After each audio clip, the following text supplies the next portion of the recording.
I'm Gina George, one half of the interim artistic directing team here at Magenta Theater and director of 13 Spooky Stories. We have 11 actors that have adapted and recorded and acted in their own spooky stories. They're amazing. So please, if you can, and you enjoy watching them as much as we enjoyed filming them, please give a little donation so we can continue to bring you some fun content. These stories are appropriate for kids about 10 and older, but please, if you think that they can't handle it, review it yourself first. So, sit back, relax, and enjoy 13 Spooky Stories.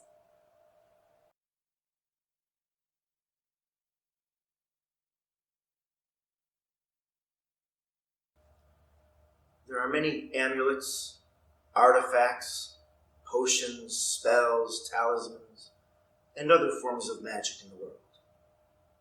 Some are light, some are very dark. Many are a mix of the two. I am here to tell you of one of them. The Colonel had just returned from his tours of duty. He had many tales of battles and bravery, of strange people, stranger places, and even stranger things. The family he was visiting, Mr. and Mrs. White and their son Herbert, listened with rapt attention. Then he produced the monkey's paw. An old Indian fakir had put a spell on it. He believed that life was ruled by fate, and there were dire consequences for anyone who tried to change it. The monkey's paw would give 3 wishes to the one who possessed it. The first man who had it had his 3 wishes. I do not know what the first 2 were, but the third was for the sweet release of death. That is how it came into my possession.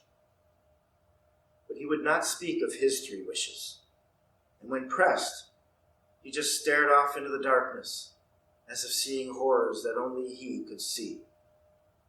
Then, without warning, he threw the monkey's paw into the fire, while Mr. White quickly retrieved it before it could come to harm. I threw that into the fire, and that's where it belongs. If you use it, then whatever happens will not be on my head. If you have any sense, you will throw it back in the fire as well. Mr. White would do no such thing. Of course, he didn't believe in magic. But one always hopes, doesn't one? And one always has to try. Well, the night wore on, and eventually the Colonel took his leave, and the family turned their attention to the paw. "We could be rich and famous," said Herbert. "Wish to be a king, Father." Mr. White said, "Well, to be honest, I don't know what to wish for. I have everything I need." "It would be nice if we could pay off the house," said Mrs. White. "Yes, wish for that, Father." Feeling foolish, he sheepishly lifted up the monkey's paw and said, "I wish for the money to pay off the house." Immediately screamed and dropped it. It moved. It squirmed in my hand like a snake. "Oh, I'm sure that was your imagination," said Mrs. White. "I don't see any money," said Herbert, "and I don't suppose I ever shall." But as they prepared for bed that evening, they all felt inexplicably uneasy. But the next day brought a new day, sunshine, and new hope. "Oh, I guess that's the way it is with soldiers," said Mrs. White. "They tell the stories to the gullible. I can't believe that we fell for that. Magic, wishes." Mr. White said, "Well, he did tell us that when it happens, it would happen in a very natural way. So if you didn't know better, you would never make the connection." "Well," said Herbert, standing up from the breakfast table, "if the money does arrive today, then don't spend it before I get home." And he left for work. The old couple spent the morning doing their daily tasks, and then at noon there was a knock at the door. They invited the stranger in. He was uncomfortable and very nervous. "I come from the manufacturing plant," he said. "I'm terribly sorry to tell you this, but there's been an accident. Your son was caught in one of the machines, and he didn't survive. The company sent me to say that they don't accept any liability in the situation, but they did want to make some small token. And he presented them with a check. The check was the exact amount needed to pay off the mortgage. Well, the days went on. They buried their son. They knew there would be no healing in their hearts.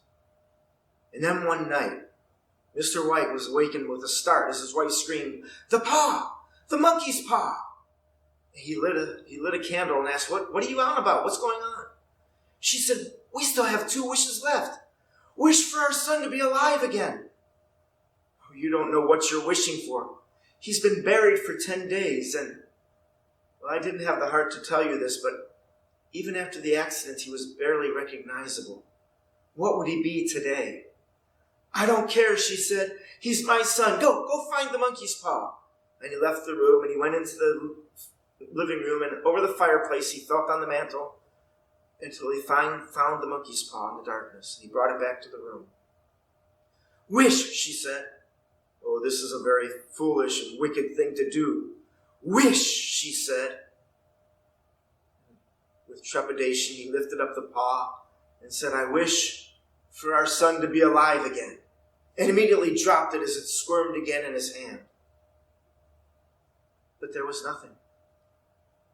He went into the living room and lit a match, terrified that he would see an abomination that he couldn't escape. But again, there was nothing. The match burnt out, and he lit a second, and just as he did, there was a faint knock at the door. He froze, paralyzed, not even breathing, just listening. And then there was a second knock. He ran into the bedroom and closed the doors. A third knock came. "What was that?" said Mrs. White. "It was nothing," said Mr. White. It was rats. It was the house settling." "No, it's my son. It's Herbert. We must let him in." He grabbed her before she could leave the room. "Please, whatever you do, don't let that thing into the house." But she would not have it. She wrestled free and said, "It's my son. How could I be afraid of him? How could you be afraid of our son?" "I'm coming, Herbert." She left the room and called over her shoulder, "Help me with the top latch. You know I can't reach it." But her husband was down on his hands and knees, searching desperately and wildly for the monkey's paw. If only he could find it before that thing outside came in. He heard a chair slide toward the door, heard as his wife undid the top latch, just as he found the monkey's paw and made his third and final wish. The knocking immediately stopped, but the sound reverberated throughout the house. He heard the chair slide back. He heard the door open, and he felt the night wind come into the house. Then he heard his wife's disappointed and pained scream, which alone gave him the courage to join her at the front door. Then they went out to the gate. The light opposite shone on nothing but an empty, deserted road. How about you? Be careful what you wish for. You just may receive it.